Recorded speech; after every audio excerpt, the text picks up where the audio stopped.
শোনো মানুষ, দয়া করে মনোযোগ দিয়ে শোনো। এটা কোনো গল্প না, এটা কোনো বানানো কথা না, এটা জাহান্নামের কথা। মানুষ হাসে, গুনাহ করে আর বলে আল্লাহ তো ক্ষমাশীল, কিন্তু সে ভুলে যায় আল্লাহ কঠিন শাস্তিদাতাও।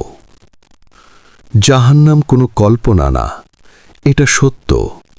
এটা তৈরি করা হয়েছে অবাধ্যদের জন্য। জাহান্নামের আগুন দুনিয়ার আগুনের মতো না। এ আগুন একবার পুড়িয়ে শেষ করে না, এ আগুন বারবার পোড়ায়। একবার শরীর পুড়ে ছাই হয়ে যাবে, তারপর আবার নতুন শরীর দেওয়া হবে, যেন আযাব আবার অনুভব করা যায়। সেখানে মানুষ চিৎকার করবে, কাঁদবে, আর্তনাদ করবে, কিন্তু সেই কান্না কেউ শুনবে না। সেখানে পানি চাইবে মানুষ, কিন্তু দেওয়া হবে ফুটন্ত পানি।